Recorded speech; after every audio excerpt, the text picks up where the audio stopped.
Dear friends and colleagues from around the world, shalom from Jerusalem. Today, we're going to be talking about the fight against pay to slay, which is, in formal terms, incentivizing terrorism, Palestinian Authority allocations to terrorists and their families, which is really the sort of the strategic story behind a lot of what we see going on today with these, I would say, unprecedented air assault by the Iran-backed Hamas group from Gaza. We have a very distinguished set of national security, military, and diplomatic experts in order to put, I think, everything going on, both tactically and strategically, in context for you today, because that is what is so painfully missing from what is being communicated around the world at this moment is strategic context. What we're going to do is to ask our very distinguished panel of scholars to directly connect what is happening on the ground now to the issue of pay to slay by the Palestinian leadership, a long time strategic, financial and political plan. Allow me to introduce our distinguished group of scholars and diplomats and security experts. We're going to open with Ambassador Dr. Dore Gold, the president of the Jerusalem Center for Public Affairs, who's going to give us just a couple of minutes of strategic commentary. We want to welcome as well a senior fellow of the Jerusalem Center for Public Affairs, Brigadier General Yossi Kuperwasser, who is the head of the Regional Middle East Developments Department of the Jerusalem Center, and he was the former head of research and assessment of IDF's intelligence and the former director general of the Ministry of Strategic Affairs. Welcome, General Kuperwasser. And we have with us from New York, Sandra Gerber, who together with General Kuperwasser authored and produced this book in 2016, which is the first formal expose and assessment of Palestinian Authority and Palestine Liberation Organization budgeted government payments to terrorists and their families, which provides a lot of the strategic backdrop for the kind of assault we're seeing today. Welcome, Sandra Gerber. Great to have you with us. And Sandra, of course, is a fellow of the Jerusalem Center for Public Affairs. He's also a trustee of the Wilson Center and has been sought for advice on terror financing issues in Washington. He is the CEO of a very prominent financial organization called Hudson Bay Capital in New York, which he does besides his work here in terror financing. And of course, Lieutenant Colonel Reserve Maurice Hirsch, who is the head of the legal desk at Palestinian Media Watch and the former military prosecutor of the IDF, and has been very much involved in the whole issue of Palestinian Authority and PLO payments to terrorists for many years, and has been very much on the front lines of exposing and bringing to the attention of Israeli governments, Israeli elected officials, as well as military people around the world and in Israel on this particular issue. And then finally, Brigadier General Reserve Amir Avivi, thank you for joining us, sir. The CEO of a very important group in Israel called HaBithonistim, senior Israeli security officials, which General Kuperwasser is also a distinguished member of, and he will be joining us as well here in the impact of pay to slay on Israel's national security and perhaps implications for abroad. General Kuperwasser, let me jump directly to you, sir. Would you create a few minutes of context for us as to where we are right now with nearly 2,000 rockets and even drones being launched at Israel, and how that affects and how that connects to the whole issue of pay to slay by the Palestinian leadership in the West Bank? It's connecting the strategic idea of Hamas in Gaza with the Palestinian leadership in the West Bank and the whole issue of incentivizing terrorism. This is the book that you wrote with Sandra Gerber just a few years ago that set the official stage in Washington, D.C. for the Taylor Force Act and in Israel for subsequent Israeli governments. General Kuperwasser. Yes, thank you very much, Dan, and thank you for everybody participating in them. I think there's a lot that in common between the book that you presented and what's happening right now, because both of the situations that occur now and the idea of paying salaries to terrorists come from the same source. And the source is the Palestinian narrative, which is shared by the Palestinian Authority and by Hamas at just the same time. And this is why they were able to talk about unity government and holding elections and running together for elections and so on and so forth, because they all are committed to the same narrative that explains why they pay salaries to terrorists. According to that narrative, the Palestinians' main identity is the struggle against Zionism. That's what they do.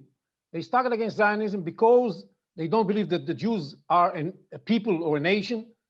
And because of that, they do not deserve the right of self-determination.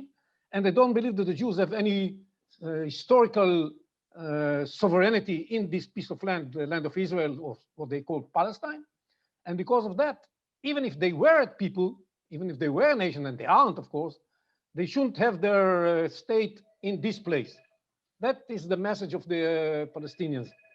And the reason why the Jews were sent here is because the colonial forces wanted to get rid of the Jews that are such unbearable creatures, that they wanted to send them far away, and they wanted to send them to a place where they can use them in order to hold back against the Muslim invasion of the colonial areas in Europe.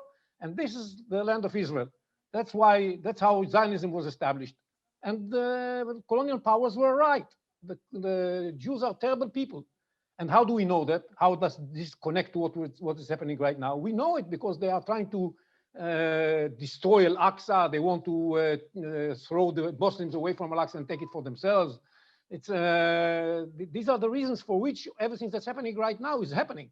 And they want to commit ethnic cleansing and evict forcefully people from their homes in Sheikh Jarrah.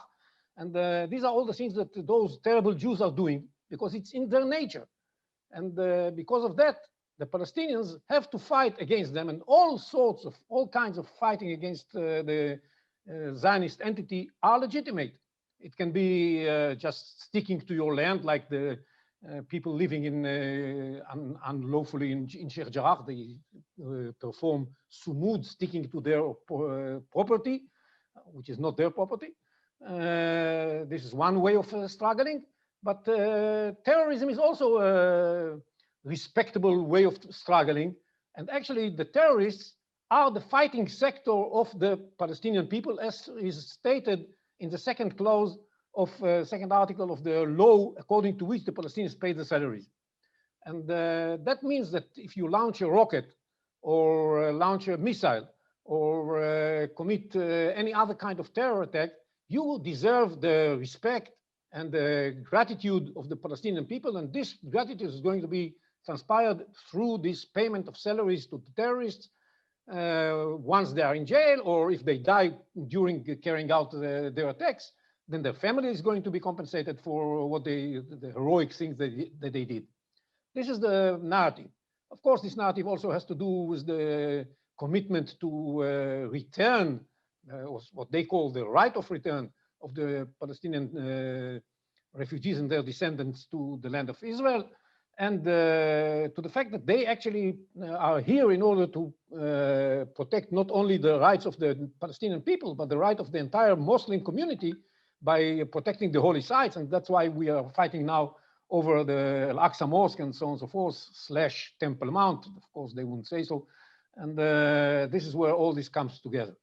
So if somebody now commits a terror attack from Gaza, and he is either arrested or loses his life during carrying out this attack, he's going to be compensated by the Palestinian Authority, by Abu Mazen, not only by Hamas. Hamas will compensate him too. But Abu Mazen is going to pay him a nice salary while he's in jail, if he's going to be in jail. And since we don't arrest them because we are not there, so we just hit them, so his family is going to be compensated. And we already have now around 50 or more terrorists that were killed during this conflict, and they are all going to be compensated by the Palestinian Authority according to the law of 2004 that was later updated in 2013, that says that these people should be compensated and paid because they are the fighting sector of the Palestinian people. this is a terrible thing. So something has to be done about it. Sander and me, we wrote this paper. He was a greater believer than I was that this is going to cause a change. But we were committed to make it the basis, the jumping board from which we can change the attitude of the international community to this ignored phenomenon. Nobody knew about it. And the first thing that we did was to make everybody aware of the fact that the Palestinian Authority actually pays by law huge amounts of money, 7% of its budget, as payments for terrorists because they carry out terror attacks against Zionists, against Israelis. And this is something that is mind-boggling and totally unacceptable. And we termed it, I think it was Sander's term, pay to slay. And this was something that made it possible for us to promote two laws. One in the United States of America called the Terror Force Act, that says that the United States is not going to give economic aid to the Palestinian Authority as long as the Palestinian Authority continues to give salaries, to pay salaries to terrorists. And the other was the freezing law in Israel. Later on, we helped passing the freezing law in Israel, who says something very similar. The problem is today, and this is why we are here today, is that there is an erosion in the way these laws are being implemented. I mean, these laws were accepted, especially in Israel, in spite of the government, not with the support of the government, but against the government's will. And so since we managed to make this law pass, we are fighting an ongoing war in order to convince the government to act by the law, which sounds very strange, but we have to fight against the government so to make sure that they are committed to the law they have enacted themselves. It was enacted by the Knesset. By the way, it was enacted by the Knesset. We were all there. It was enacted by the Knesset by 87 votes, something really unique and unprecedented. Everybody was in favor. Almost everybody was in favor, except for the Arab members of Knesset. General Kuperwasser, let me just ask you a question of clarification, because I don't think that in any of the public diplomacy or Israeli government diplomacy, this point has come out, and you've just made this point. Are we to understand that as we speak now, Israeli cities are under unprecedented rocket fire, almost 2,000 rockets since the beginning of this 4-day-old campaign, and these Hamas and Islamic Jihad rocket launchers, these terrorists, are actually also being financially supported by the Palestinian Authority leadership and the Palestine Liberation Organization leadership? Is that what you're saying? No, they are incentivized by the Palestinian Authority. They know that they are going to be rewarded, and by that they are solicited to carry out these attacks because they know that if they are going to be hit, the Palestinian Authority is going to pay their families nice compensation for the contribution to the cause of the Palestinian people. That is where it stands. You don't get paid before you carry out the attack, but after you carry out the attack, and if you get hit or arrested, then you get paid. But what you're establishing is a direct strategic financial connection between the West Bank Palestinian leadership and the Gaza Hamas leadership. For sure. There are many terrorists, especially released terrorists, because these payments go not only for the convicted terrorists that while they are in jail. If you are a convicted terrorist and you are released from jail, you still get the money. You even get some special bonus upon your release from jail, and thereafter you continue to get the money. Now the Palestinians have adopted a new strange trick, according to which the released prisoners, they guarantee them a position within the Palestinian Authority. So some of them are now in the security forces of the Palestinian Authority, which is it's mind-boggling,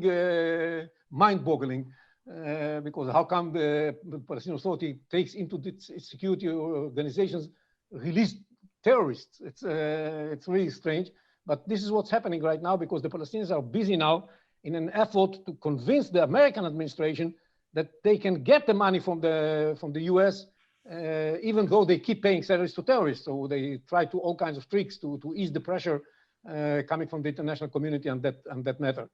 But yes, to your question, yes, and there is a clear safety net guarantee that if you lose your life, you get your family is going to be compensated, and this is important, especially for not for the rich leaders of Hamas, but for the rank and file of Hamas. I think this is very important in encouraging them. And not only them, look, during the last week, and it's going on all the time, every month we have some terror attacks. All these terrorists that are carrying out attacks in the Judea and Samaria area know that if they are going to be arrested, and most of them are arrested or killed, are going to be compensated. It's not something that they don't know in advance. They know that, and it is important for them because it's, in many cases, these are people that want to make sure that their family is going to be well taken care of.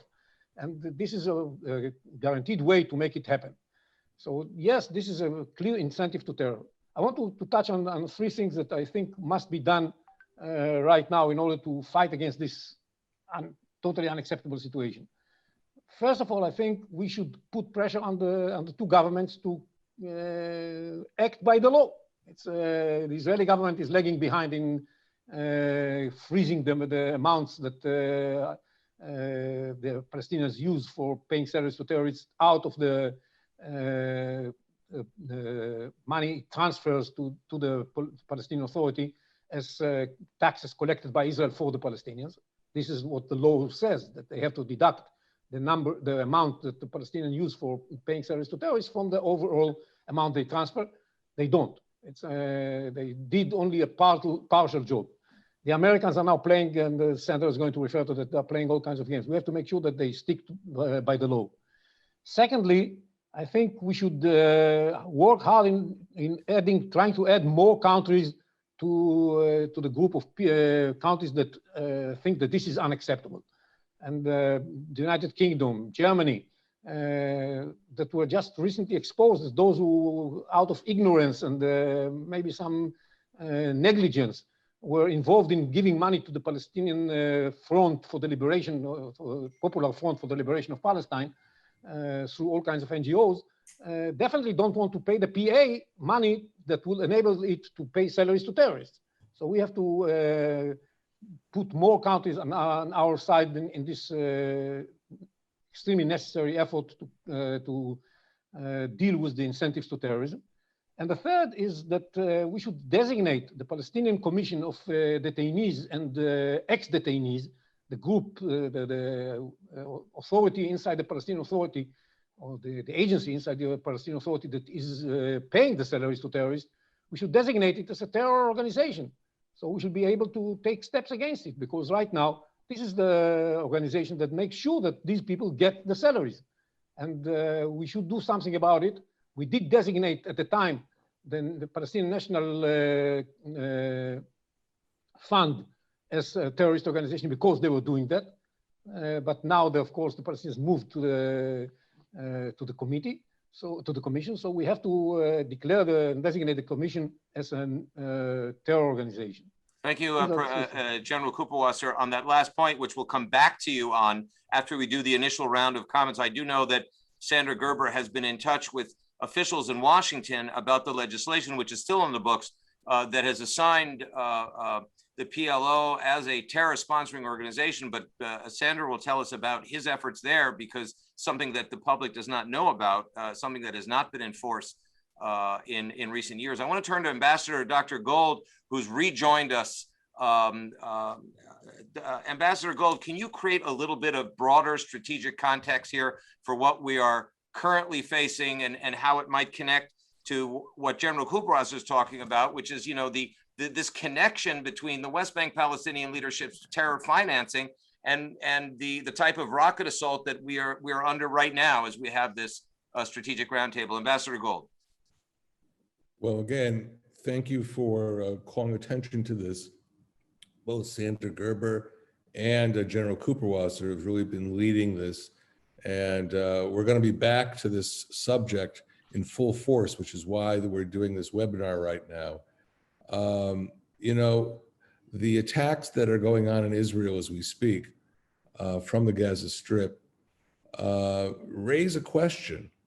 How did Hamas obtain this huge terror infrastructure that we're witnessing? I mean, people must be scratching their heads and going, where did the money come from? Now, in the past, direct aid to the Palestinians has been pivotal to the PLO, to the PA, has been pivotal in funding the terror infrastructure. I remember when I wrote my book on Saudi Arabia, we were able to figure out that about 50 to 70% of the Hamas budget came from Saudi sources. But now I want to emphasize the Saudis don't give Hamas a penny for terror. And the bulk of the funds actually come from the Islamic Republic of Iran, which we will get into in a minute. But another critical source is this pay for slay arrangement that allows the Palestinian Authority to provide what they consider compensation, what they might consider some kind of funding for these families. And what that does, and Kuperwasser mentioned that, it incentivizes terror. You know that if your son is captured, tried, and put in prison, the family's going to get a pile of money. And if he's killed, they're also going to get a pile of money. And I recall, by the way, because I dealt with Saudi Arabia, which had a fund for Palestinians engaging in terror back in the 1990s. And it was actually former Secretary of State Colin Powell who put his finger on it. And he said, this is incentivizing terrorism. It's got to stop. So he saw it then. He was a former chief of staff, chairman of the Joint Chiefs of Staff of the U.S. military. He knew security issues very well. Powell's understanding seems to have been lost. Now, what is happening, and that's new, is we're seeing the Biden administration trying to restore funds, restore U.S. aid to different Palestinian organizations. The BBC carried a report on April 7th about $235 million, which is about to be restored. Is this going to have safeguards, or are we going to be back with pay for slay big time with this effort to restart the peace negotiations? You can't have peace if you have pay for slay. They stand in complete contradiction to each other. And the other thing is this: you have to remember this artificial separation that Hamas are the bad guys and the Palestinian Authority are the good guys is just wrong. In other words, Hamas are the bad guys, but the Palestinian Authority is heavily engaged in terrorism financing. And that puts them into the bad guy column. And in order to really get a new peace process in the future, you have got to remove terror from Hamas, disarm them, and remove terror from the Palestinian Authority. And that means dismantling this terrorism funding mechanism, which has grown, but we know what they're doing, and it has to be stopped. That's my recommendation, and I'm sure those who are engaging in this webinar largely agree with that conclusion. Dan, I'm turning it back to you. Thank you very much, Dr. Gold. Appreciate your enlightening commentary here, and we'll come back to you a little bit later, perhaps, to make a couple of comments about Iran. The strategic benefactor behind what is happening in Gaza, and also with a major role in the West Bank. I want to move now to Sandra Gerber. Mr. Gerber is known in Washington as the engine behind the Taylor Force, the legislation, the Taylor Force Act, and its passage in Congress. It was an historic moment, and clearly, I, as a fellow of the Jerusalem Center, accompanied General Kuperwasser to New York just 5 or 6 years ago to have the first consultation with Sandra Gerber, and since then, General Kuperwasser and Maurice, everyone on this call really, but Maurice and General Kuperwasser specifically, and Sandra and some others worked very hard to get that legislation passed, and that's a very important piece of legislation. Sandra, give us the view from Washington in terms of what this strategic discussion is here, this moral clarity between the direct connection between the Palestinian leadership, Mahmoud Abbas in the West Bank, Ismail Haniya, Sinwar, Mohammed Def, and the other leadership in Gaza ordering these rocket attacks right now in Israeli cities. All right, well, thanks, Dan, and thanks, Dore, and especially Yossi Kuperwasser, because really the Jerusalem Center of Public Affairs provided the intellectual backbone to provide the credibility that enabled the legislation to be passed in conjunction with Maurice and Palestinian Media Watch and Memory to enable us to really show that the Palestinian narrative that Cooper highlighted earlier was not just the radicals. It wasn't just Hamas. It wasn't just PIJ. In fact, that Palestinian narrative is the narrative of the Palestinian Authority itself. And showing the PA's Pay for Slay program changed, it recalibrated the Palestinian Authority's relationship with Washington, because it showed that the PA themselves were directly engaged in terror. They're terrorists in suits as opposed to the Hamas launching in rockets, but they're still providing the radicalization, the indoctrination of the population to prevent peace. So the point of the Taylor Force Act was never about the money. It was really to correct a fundamental misunderstanding about the PA itself. And I'll tell you, as a former 12-year national board member of AIPAC, I had no idea that the Palestinian Authority pays $350 million per year to the prisoners and the martyrs funds solely for violence against Israel. And it's especially relevant today with Hamas rocket attacks. You know, who is at fault for the violence? And there is a focus on Hamas because that's directly, the rockets are coming from Gaza territory, and this could release pressure on the PA. But as you brought up, Dan, the Palestinian Authority pays for all violence against Israel, specifically without regard to political affiliation.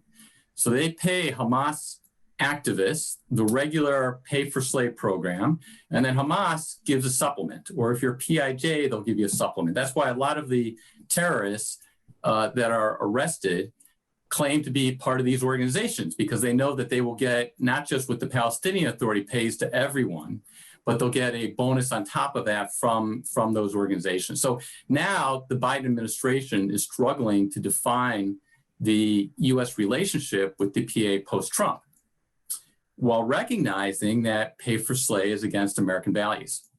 So when the Cutting Act that you referred to was passed in the Knesset, which is variously referred to as the Israeli Taylor Force Act, members of the Knesset uniformly stood up and said, how is it possible that America passed the Taylor Force Act before us?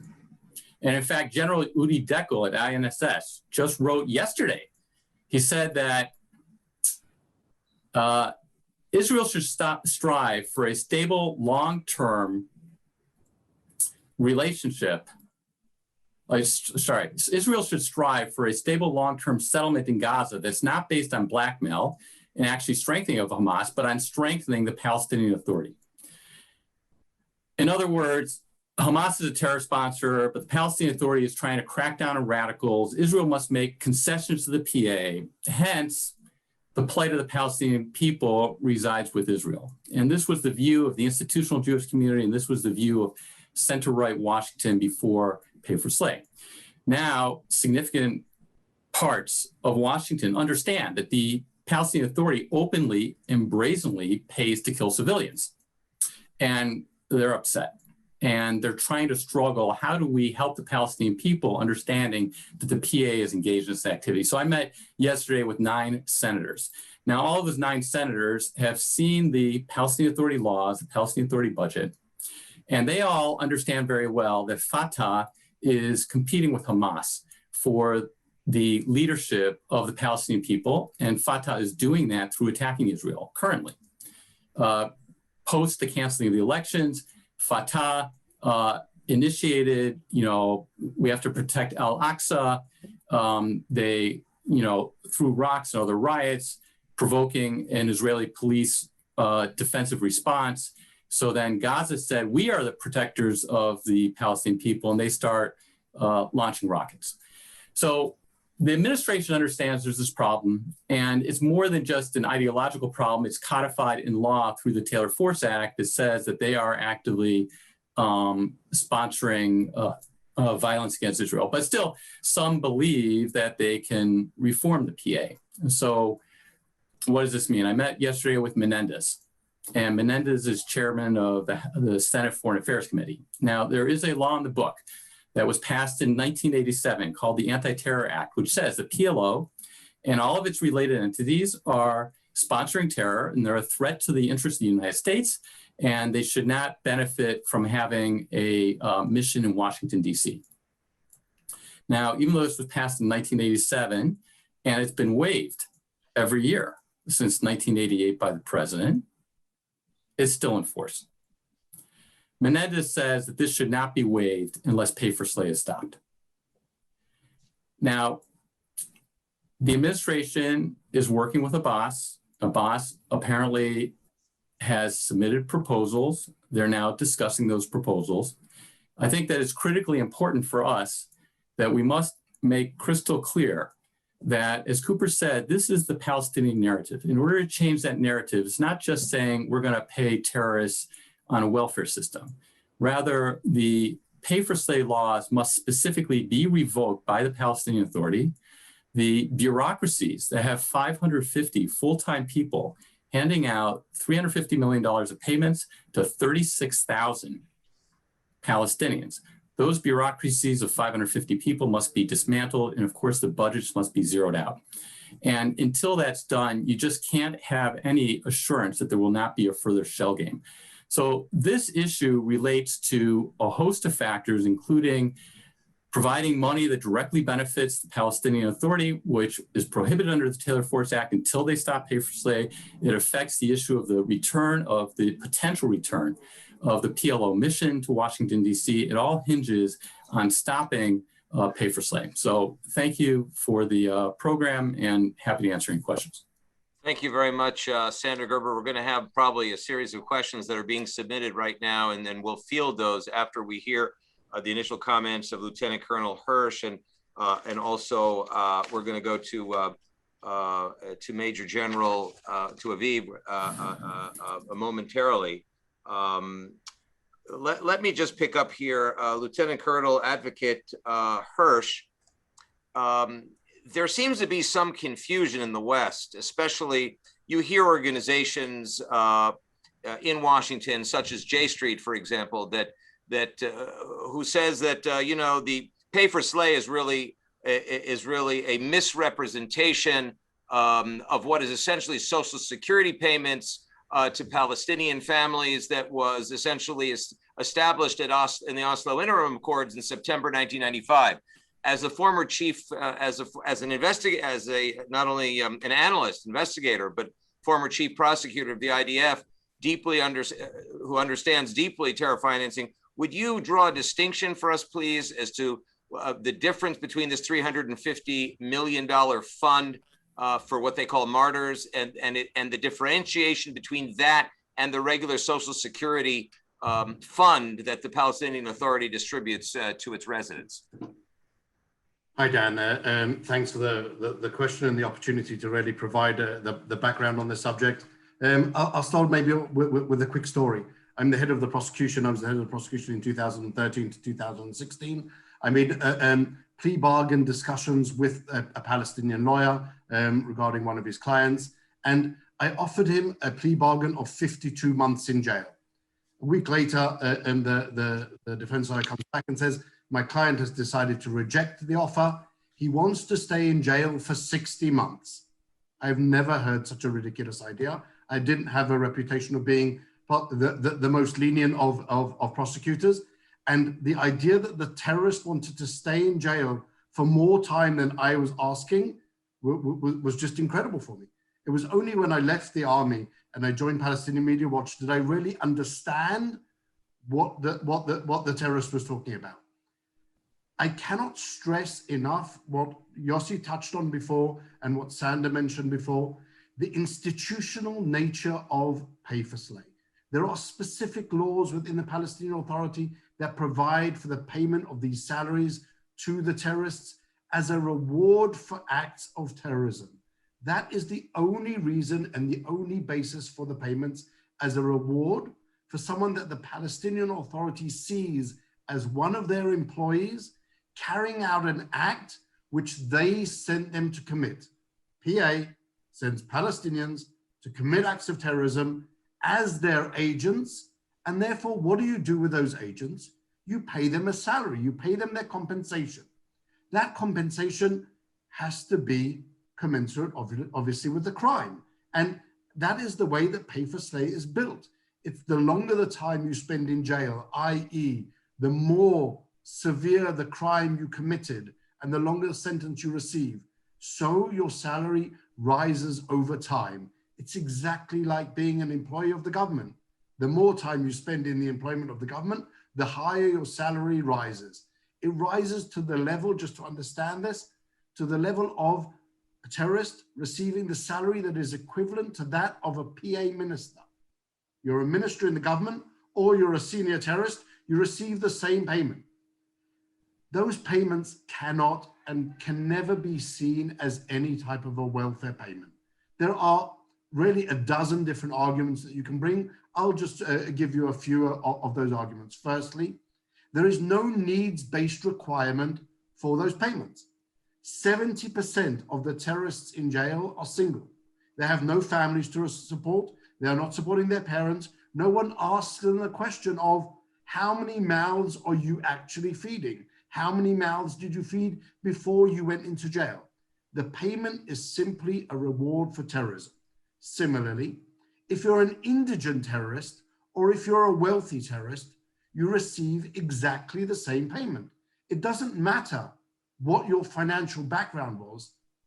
You carried out a task requested by the Palestinian Authority. You are their agent and therefore you receive the payment. Now, it has to be understood that payment is given not only while the Palestinian Authority is controlled by Fatah, by Mahmoud Abbas's Fatah party. The payment is given to every terrorist. It includes Hamas terrorists. It includes Palestinian Islamic Jihad terrorists. It includes a Popular Front for the Liberation of Palestine terrorists. It includes, obviously, members of terrorist organizations that the international community, the European Union, and definitely the United States have designated as terrorist organizations. So what are we saying? We're saying that the Palestinian Authority is paying terrorists to carry out acts of terrorism and then is giving them the money that then really supports and funds the rest of the terrorism. That's the way that it works. It includes specifically for Europeans and definitely for American victims like Taylor Force. Taylor Force was walking along the beach in Jaffa on a Taylor Force, a US military veteran served terms in Iraq and Afghanistan, was walking along the beach when he was stabbed to death. His murderer and his family is receiving a payment from the Palestinian Authority. Americans, when they pay their taxes to provide aid through the administration to the Palestinian Authority, need to know that they are funding and rewarding not only the murderers of Jews, not only terrorists against the state of Israel, but the murderers of American citizens who were simply walking along the beach. They fought terrorism in Iraq. They fought terrorism in Afghanistan. But in Israel, they were murdered by Palestinian terrorists that now receive a reward.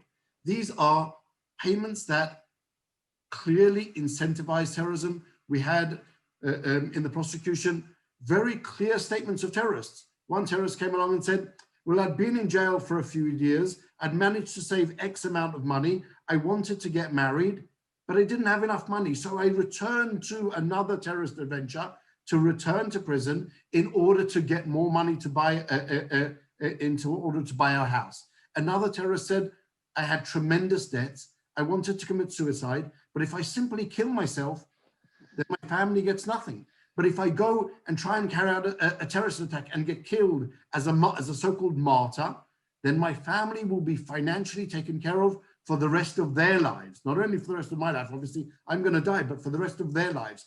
Providing that financial basis is a fundamental part of the pay-for-slay policy. Now, Lieutenant Colonel Hirsch, could you just give us an example or two? Some of our many distinguished audience members are asking as you speak. Give us a couple of examples of actual amounts of payments, annuity payments, that convicted or terrorists killed in the line of terror action are actually paid as a pension. Oh, so if you have to understand the system, what you said now, Dan, it breaks up into many different sections. Let's start with terrorist prisoners. The salary of a terrorist prisoner starts at 1,400 shekel a month, somewhere in the region of $350 a month, which may not sound like a tremendous amount, but it's almost the equivalent of the PA minimum salary, which is 1,450 shekel a month. So if you have to work for a minimum salary, or you go to jail and get paid and enjoy the glory of being one of the fighters against the Zionist entity, then obviously you choose going to jail. There is no dignity in that case in working for a minimum salary. That salary goes up after 3 years to 2,000 shekel, after 5 years to 4,000 shekel a month, after 10 years to 7,000 shekel a month, and so on and so forth, rising over time to 12,000 shekel a month. That's for terrorists in jail. Once you're released, there are 3 different programs. For terrorists who spend 1 to 5 years in jail, they get unemployment benefits for the period of time that they were in jail. Equivalent, they get paid a salary in jail and then free time out of jail. For those that spend 5 to 10 years in jail, they're guaranteed a job in the PA, and if no job can necessarily be found for them, then they get an alternative salary instead. If you spent over 10 years in jail, and we're talking about cumulative periods of time for all of these categories, if you spent over 10 years in jail, you've basically won the lottery. You are guaranteed a high salaried position in the Palestinian Authority with a starting salary of no less than 5,000 shekel a month, 3 and 4 times the minimum salary. There is only one condition to that salary, that if you're actually called to come and work, then you need to do so. But if you don't have to, then you don't have to. Now, what Yossi described previously, the PA is now trying to really pull the wool over the eyes of the American administration. And instead of having all these terrorists sit at home, they're now actually calling them into work, and they're bringing them into the most destructive positions. They're going into the Ministry of Security Affairs. That terrorists are now going to be charged with fighting other terrorists. But in the meantime, they're receiving a salary. The only qualification that they had, imagine the idea of you becoming a policeman, where the only qualification that you need is that you were a terrorist who spent time in jail. That's it. There's no other qualification. That's the program that the PA is starting now. It's designed to really pull the wool eyes of the American administration and convince them that we're not really paying salaries to terrorists, but they still are. They're still trying to persuade the world that the payments to the terrorists in jail are some type of a welfare payment. We dealt with that before. That's the terrorist prisoners. On the other hand, you have the martyrs, the terrorists who are killed while carrying Maurice, terrorism. Maurice, if I can just add to everything you said, a prisoner that spends, let's say, 30 years in jail is going to earn altogether something like 6 or 7 million shekels during his staying in jail because of the salaries, which makes him a billionaire in Palestinian terms. Without question, Yossi, we once did a calculation that just a terrorist who spends 20 years in jail has already earned over 1 million shekel. And we try to really give that some type of a price tag.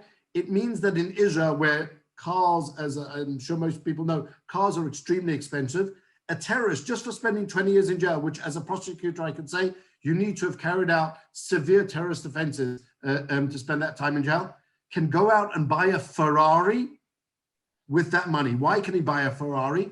Because not only has he earned his 1 million shekel, which is the cost of the car, but he also is given a free tax break for buying his car when he leaves prison. So you're putting everything on together.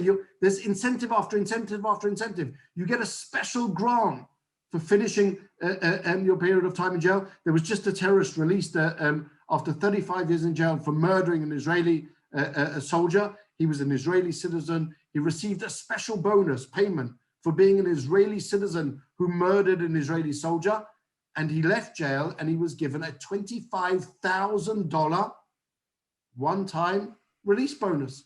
Not only have we paid them millions of dollars over time, but you're also getting this release bonus. And even the sum that you mentioned, Yossi, is small, because that would be the cumulative value based only on current price of living. The salaries go up all the time. And therefore the cumulative value of those payments is tremendous. And really you get rich, become a terrorist, get rich. Well, that's a good, thank you, Lieutenant Colonel. Thank you just for your initial set of comments.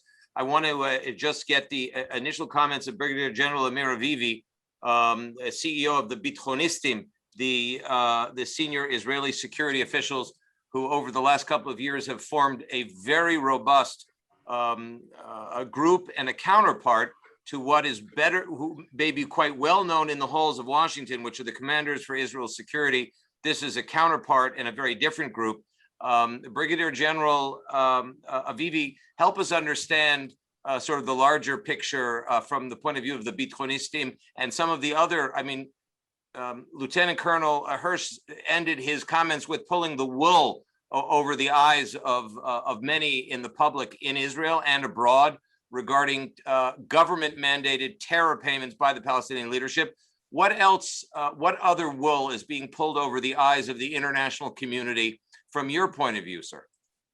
Well, first of all, hearing my esteemed colleagues, who by the way are all members in HaBithonistim as well, I'm convinced, I'm sure that also our audience is convinced from these very good arguments. So the question is really, what is the problem? If it's so obvious, why do we have to fight for that? And I think that the real problem is that there is a certain understanding in the States and also within big parts of the Israeli government that the Palestinian Authority is the solution, it's not the problem. Now I want to claim that from the very beginning, the idea of solving the Palestinian issue, not with local leaders, but going to Tunis and bringing to Israel a murderous terror organization to rule the local Palestinians and expect this to work, this is the core problem. The Palestinian Authority is not a solution for any future of peace between Palestinians and Israelis. And there is a feeling among people who deal with these issues that if we cut funding to the Palestinian Authority, that might result with the Palestinian Authority collapsing, dissolving, or whatever. And this will be a disaster because they are like the Messiah. They are the ones that actually are supposed to bring peace to Israel and the Middle East. And this is the false notion.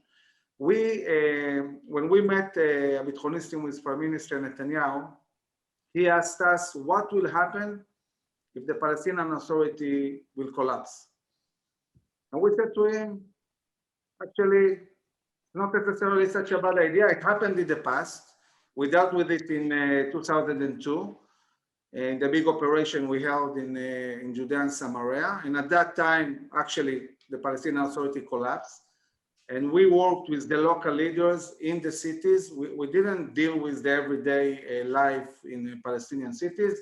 The mayors of the cities continued managing the everyday life, and we worked, each brigade worked with the relevant mayor, and it was working really well. We decided to let the Palestinians regroup and get together and go back. And since then, we just see more and more incitement, more and more paying to terrorists, and not only operating in the Judea and Samaria, but as everybody said, they are operating also in Gaza and paying terrorists in Gaza. And not only that, there is a very, very clear connection between the Palestinian Authority and the Islamists of Arab Israelis in the south and in the north that are rioting at the moment all over Israel. This is all orchestrated. This is one strategy. The Palestinian Authority and the Hamas, although they are rivals, they are talking to each other. They are talking to the Islamist elements within Israel, and they are bringing chaos into this region and into Israel. So I think that the only way to seriously deal with this issue is hold overall the Palestinians, especially the Palestinian Authority and Hamas, accountable for what they are doing. For many years, each time we talk about a peace process, immediately pressure is put on the one democratic liberal state in the Middle East, on Israel, as if we are the problem, as if we didn't give everything we could to promote peace. And there is not enough pressure on the Palestinians to leave the path of terror and move into a new situation where they're actually promoting peace. So one important way to do it is to make sure that this very, very important legislation is pushed forward, that we make sure that no terrorist gets paid, whether it's in the Palestinian Authority or in Gaza. I can tell you that from 30 years of military experience, mostly fighting terrorism in the field and a lot in Judea and Samaria, every single terrorist I've ever seen and met and apprehended was acting mostly on a motivation of being paid. The issue of money is a huge, huge issue. This is really the engine that creates the movement of terrorism. The money is for incitement. The money is for radicalization. The money is for paying salaries, and the money is for procuring weapons. And just talking about Gaza, in Gaza now, Hamas has 50,000 rockets. And these rockets are getting bigger and bigger every year. Their warheads are getting bigger. Their capabilities to shoot massive amounts of rockets are getting better all the time. We are talking about billions of dollars, and as it was said before, most of this money comes from Iran, that are being invested. Just in the tunnels in Gaza, they invested in the last few years $3.5 billion. So this is huge amounts of money that are funding terror, and if this continues, we cannot expect any future where Israel will be able to push forward peace with the Palestinians. So basically, pay to slay, this legislation is a crucial step. And in the first step, there are many steps to be taken to stop this process of building terror capabilities and inciting terrorists to attack Israelis. Thank you very much, Brigadier General Avivi, for that context creator. I want to turn back to Ambassador Dr. Gold. The word Iran has come up a few times during this session, Ambassador Gold. You've written books on Iran, papers on Iran. You've testified on the issue of Iranian, not only terror financing, but ideological indoctrination, weapons production, weapons procurement, and other influences. I think there's a huge disconnect going on between the West, especially the United States, and what is commonly known in Israel is that the Iranian regime is the octopus in the room, as opposed to the elephant in the room, because it has its tentacles all over the Middle East. And as Israel is, I'm speaking from the Jerusalem Center right now, and as Israeli cities are being bombed by the Iran-backed Hamas, can you help us create some context here about direct Iranian regime involvement in what is going on also in Gaza and by extension in the West Bank, because it seems to be missing in the Washington discourse? Well, I think it's very important to pay attention to another discourse that's occurring that involves Iran. You might remember that when the Iran deal, the JCPOA, was concluded, so the expectation was that the JCPOA would lead, and this is all connected, would lead to a more moderate type of Iranian behavior. And what we saw, of course, in the years after the JCPOA was concluded was the exact opposite of what a lot of officials were projecting. And in fact, there were many new organizations created, Shiite militia, and they were active all over the Middle East. I just can share with you that I had a very close relationship with members of the Moroccan government, and I was in Morocco, and at the time, we saw that the Iranians were funding and training the Polisario with the help of Hezbollah agents who they brought to the Western Sahara. That's the background to the change in the US policy towards that region. But the significant point is that Iran was a motor for extremist terror actions across the Middle East. Now, when I look at what has happened with Hamas just now and the launching of this war against us, I don't have access to an intelligence agency that's going to be able to ferret out all these connections.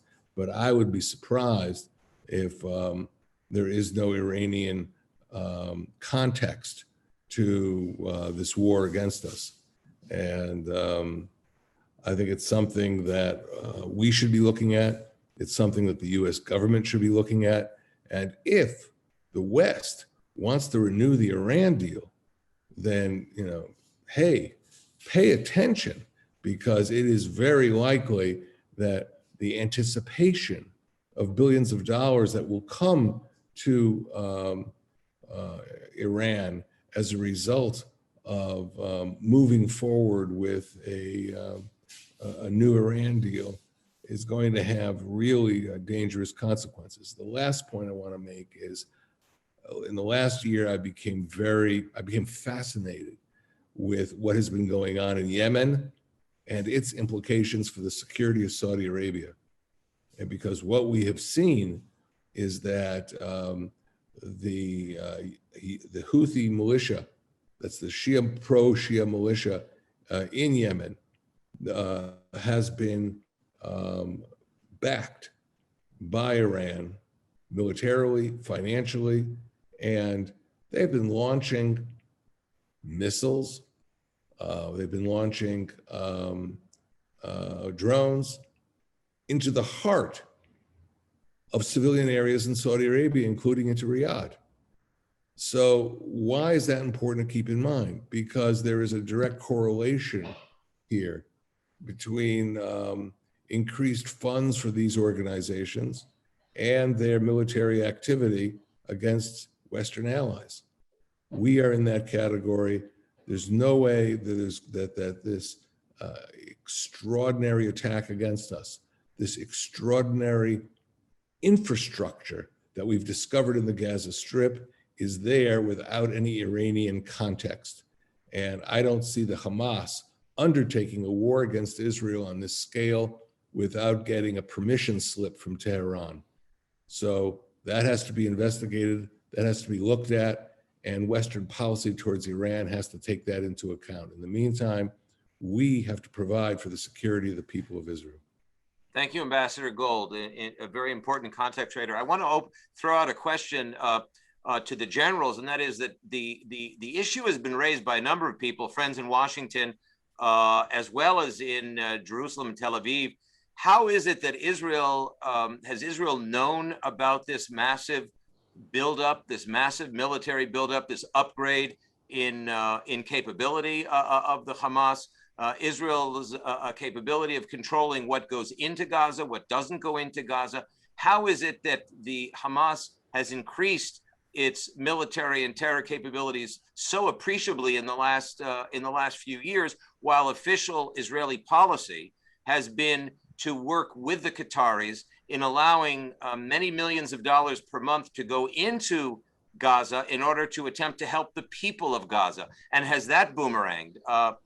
Brigadier General Kuperwasser, your sense of that? Yeah, well, we had a policy, and we still have this policy, unfortunately, that says that we want to buy calm from Gaza. And for that purpose, our interest is to postpone the next escalation round as far as we can. We know that it's going to happen sometime, but we want to postpone it as much as we can. And the way to do it is to allow this money coming in and get in return some short-term calm. And once in a couple of years, we have a big round of escalation, and then we charge the Hamas with a heavy price and start waiting for the next round and hoping that it's going to take a long time before it starts. The reason we do that is that we don't want to rule Gaza. We can, at any given time, enter Gaza and pay a heavy price for entering, but eventually get rid of Hamas and take over the Gaza Strip and put it under our control. We can do that, but we just don't want to do it. And you can see that even now, with Hamas launching rockets to Tel Aviv in huge salvos, and with Hamas launching rockets towards Dimona and allegedly also towards the Ramon airfield. We still stick to the logic that we want to restore the deterrence in order to gain a long time of calm after this round, and only then we shall make an effort to harm the infrastructure of Hamas as much as we can, and hope that the deterrence will be restored, and it will take a long time before they are ready to launch a new round. By the way, this logic did work in several places, quite even more successfully than in Gaza. If you look at what happened with the Palestinian Authority, our success in the second Intifada left such an impression on the Palestinian Authority that they don't try to have another round of Intifada in the Judea and Samaria area. That's the people there are, even now as we fight Hamas, and in previous rounds as well, they didn't show any readiness to start a new Intifada. If you look at Hezbollah, yes, Hezbollah has military capabilities that are 3 or 4 times more than Hamas, but nevertheless, they don't dare to open a new war, because when we ended the war with Hezbollah back in 2006, Nasrallah said, had I known that this is going to be the reaction, I wouldn't have started it in the first place. So it's not a totally baseless approach. But the problem with Hamas is that they are very, and the PA as well, they are very deeply committed to this narrative that I mentioned before. And this is the purpose of their living. That's what they live for. They want to fight against Zionism. They are totally committed to that. So if you think that Hamas, that is the problem here. If we think that Hamas is going, for the sake of better living conditions for the people of Gaza, is going to give up its intention, its commitment to fight against Israel, we are, it's a wishful thinking. We are illusioning ourselves.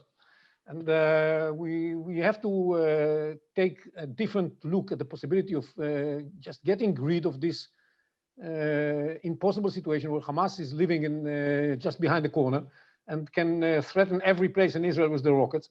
And maybe time is getting closer to the point where we have to take some action. Costly it's going to be. The problem is, what are we going to do with Gaza afterwards? And that is the problem, because we don't want to rule Gaza. Of course, nobody wants to rule Gaza. No, the Palestinian Authority doesn't want to rule Gaza. Nobody wants to rule Gaza. It's a very difficult place. But what are the alternatives to have rockets over Tel Aviv and over Sderot permanently? It's a very difficult question for position to the government.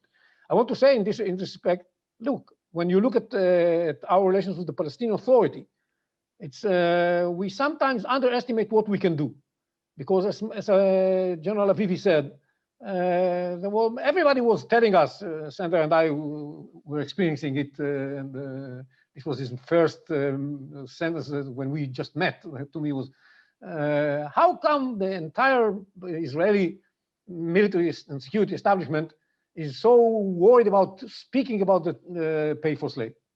And the reason I immediately gave to him was that everybody is afraid that we shall end up ruling the Judea and Samaria territories that are populated by Palestinians, and this is and on the basis of this fear, they have established a complete philosophy that says that the Abu Mazen is the good guy and Hamas is the bad guy. Of course, this was totally wrong. And the fact is that we were all the time threatened that if we take any step, and like the Terror Force Act or like the freezing law, the Hamas is going to collapse, and you should not do that. And what is going to happen with the so important security cooperation? Without it, Israel is doomed. And I said that we are not doomed without it, and nothing's going to happen to it because this serves mainly the interest of the Palestinian Authority. And by hazard, as we say, by chance, we had an opportunity to see that nothing happens. The Terror Force Act was activated. The freezing law was activated, and worse than that, the Palestinians last year decided not to take the money from Israel at all, and still they didn't collapse. And even though they froze the security cooperation, nothing happened. Nothing happened because our security should and was based primarily on our own security forces. So it's we have to remember that when we look at Gaza, we can do better than what we did. Now, fortunately, I think we have a good intelligence to know where these capabilities are. We cannot stop all of them, but we can take some action against them. And this is what we're doing in the last couple of days. We really hit hard the infrastructure of Hamas. And we're trying to reach a situation where when this is over, if we don't change the policy and we don't enter, Hamas will still look at what happened and said, well, we did a mistake. It's true that we didn't do it in order to win a war against Israel. We just did it in order to improve our position inside the Palestinian arena. We just wanted to gain some more legitimacy for Palestinian cause and become the protectors of Jerusalem. But the price we paid for all of that was really heavy. Unfortunately, I think I'm not sure they're yet there, especially because what's happening inside Israel between the some of the Arabs living in Israel and the Jewish community, which gives the Hamas the feeling that they managed to destabilize Israel through the use of these rockets, and not just cause it direct damage by the rockets itself. Thank you very much, General Kuperwasser. I'm gonna throw a related question over to General Avivi. We're going to be wrapping up just the next couple of minutes, but I wanted to create some strategic, continue to create some strategic and international context for our international viewers. General Avivi, you talked about the difficulty of making any sort of meaningful progress with the Palestinian Authority as it's currently constituted. There will be those in Washington, including, I just read a tweet by Congressman Ted Deutsch, one of the great supporters of Israel in the Democratic Party. And many of the people in the Democratic Party, as well as the administration, have tweeted, have written, have Facebooked that the two-state solution is the only solution to the problem that we face right now opposite the Hamas. It seems to me, as an analyst of the region, I'm wondering, I want to check my logic with you, that Hamas's ongoing and intensifying assault against Jews and Arabs, against all Israelis, is actually a deterrent to the Palestinian Authority leadership doing anything with Israel in the near future, because then they will be looked at as Zionist, what they call in Hebrew mashtapim, conspirators, collaborators. What is your sense about that, and what can the West learn from your professional experience about the Palestinian Authority leadership from this moment going forward? Well, first of all, there is no one Palestinian entity anymore for a long time. And I would guess that probably there will never be. Gaza is a completely different entity with a completely different government, with a completely different ideology, and completely different society. And every day that goes by, it's detaching itself completely from anything related to the Palestinian Authority.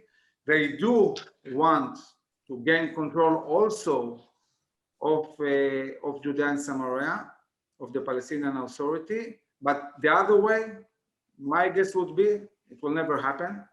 There's a much bigger chance that Hamas will gain control of the Palestinian Authority than the Palestinian Authority ever gaining control again in Hamas. Now, it comes as no surprise that Abu Mazen, when he went to elections, decided eventually not to do the elections because it was obvious that it's going to lose, and it's going to lose big time. He also lost the former elections long ago. He just didn't implement them. So basically, talking about the international arena, I think that the only way to maybe try and push anything in the future is actually, I think, embracing the ideas we saw in the former administration. First of all, saying to the Palestinians, listen, Israel did a lot. Now, if you don't do your part, which means dismantling the terror organizations, which means stopping paying terrorists, which means stop incitement in schools, and so on, there will be no moving forward. And not only that, you can say, okay, you are not doing what you are supposed to do, but Israel can get what Israel should get. And this was basically the idea of enabling Israel or supporting that Israel will apply sovereignty in areas that we think forever will be in Israeli hands. So just saying the two-state solution is the only solution. Most of the people who say don't know even where it's on the map. We are not saying that the notion of a two-state solution is not right. We're saying full withdrawal from Judea and Samaria and the Jordan Valley to the 49th Armistice line. This is basically destroying Israel. This is what we did in Gaza. We cannot afford another Gaza. Well, this is a very important point that I think, since you've already mentioned, it's worth repeating, General Avivi and everyone on the panel, is that as we witness thousands of rockets being launched 16 years after Israel's full withdrawal from the Gaza Strip, pulling out 9 or 10,000 Israeli civilians, locking the gate, essentially creating a proto-state under Hamas domination, with the hope that that would turn into the Hong Kong of the Middle East, when in fact, 16 years later, our major cities are being struck with Iranian-backed missiles and rockets and drones fired by Hamas. Anyone who thinks, the argument goes, that the Gaza state experiment should now be transferred into the hills of Judea Samaria, overlooking Ben Gurion Airport and Israel's coastal cities, it's been suggested would either be called insane or suicidal. And we have in front of us a clear example as we speak as to why Israeli security officials, General Kuperwasser and yourself, among them the HaBithonistim, senior security, leading that idea has to be reconsidered in the Washington discourse, because it seems that in the Washington discourse, there is a reflexive idea that Mahmoud Abbas is the only other option to the terrible armed assault that we face against us today. So let me just go to Lieutenant Colonel Hirsch for a final comment, unless anyone else has a final observation before we thank our audience. And I want to tell our audience that each one of our panelists has agreed to pen a professional brief of 3 or 4 paragraphs just to deepen perhaps their comments today, because they didn't have all that much time. That will be available at jcpa.org and attached to a recording of this afternoon session, so that you can review it for your own edification and perhaps a policy assistance. Maurice, Hirsch, do you have a final comment for us to understand the connection between pay-for-slay, official government payments to Palestinian terrorists, and where we are today, and what our international audience should take home with them? So I think, Dan, that what really needs to be stressed at the moment is the fact that, and it's all interconnected. The Palestinians were just about to have elections. Those elections were cancelled. The elections were forced on Mahmoud Abbas when he didn't really want them by the American administration and the European Union. Really, they've driven us into this position of understanding that what's going on at the moment. Hamas is shooting missiles at Israel. They've shot over 1,300 missiles, indiscriminately targeting Israel's civilian population. Hamas is a terrorist organization. There is no other way to define them. The PA supports, funds, incentivizes, and rewards that same type of terrorism. And that must be the approach of the international community. definitely enacted in legislation. Legislators, those who provide aid to the Palestinian Authority, should become smart consumers. The US, the EU want to see peace. By providing aid blindly to the Palestinian Authority while they continue on supporting, rewarding, and incentivizing terrorism, they're not bringing on peace. They're not bringing peace any closer. And therefore, conditioning further aid to the Palestinian Authority on implementing very, very simple requirements: stopping incitement to terrorism, stop rewarding terrorism, stop using US and European money to fund and reward the murderers of Jews, of Americans, and of Europeans. That has to be the approach that's now adopted. Before 5 years ago, the legislative basis didn't exist for any of the actions that I'm now suggesting. Really, it's been changed. We've changed the world almost, and we're almost there.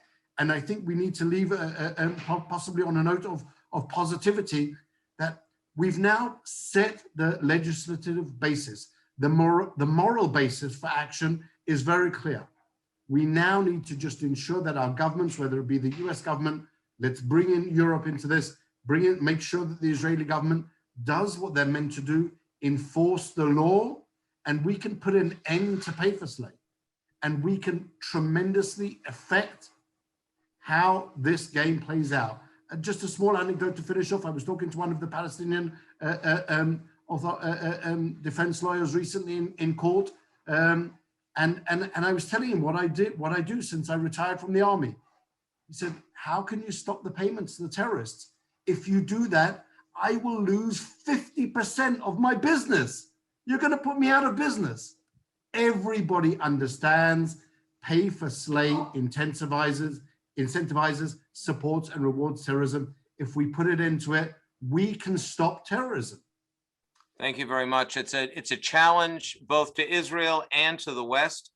Terrorism can be stopped, but at the very root, at its very core, terrorism financing policy of the Palestinian leadership and must be stopped and pressured by the US administration and other administrations and governments, from the Israeli government to the Europeans, to our allies around the world. I'd like to thank Ambassador Dr. Dore Gold, President of the Jerusalem Center for Public Affairs, former Director General of the Foreign Ministry, and former UN Ambassador, for his inspiring comments leading off today, and Brigadier General Kuperwasser. Thank you very much for leading for all of your work, especially in the Incentivizing Terrorism book and all the follow-up that you've done, and keeping us informed and educated on the Hamas leadership connection to the Palestinian Authority leadership and the Palestine Liberation Organization leadership. Sandra Gerber, the engine behind the Taylor Force Act in Washington, and continuing to update and advise members of Congress in both houses, in the House and in the Senate, as to policy that will protect American interests in the end of the day, as well as protect Israelis of all stripes: Jews, Arabs, Muslims, Christians, Circassians, and Druze, and others. Lieutenant Colonel Hirsch, thank you for your work and your comments, sir. And Brigadier General Reserve Avivi, thank you very much for your important strategic contextual comments. I hope we will continue to bring you update and insight and context from the Jerusalem Center for Public Affairs, jcpa.org. I would urge you all to read the Defensible Borders is out. Yes. Really a path-breaking, updated version by Ambassador Gold and Yossi Kuperwasser on Defensible Borders for Israel. In the context of this discussion, should please come and read that. It's extremely relevant to what is happening today from Gaza, as well as in the West, as particularly transferring the logic to the West Bank. The new Defensible Borders monograph by Ambassador Gold and Yossi Kuperwasser, jcpa.org. I'm Dan Diker, fellow at the Jerusalem Center for Public Affairs. Very honored to have joined you. Thank you all very much, and we look forward to seeing you soon. We will notify you as to the upcoming briefing and roundtables at the Jerusalem Center.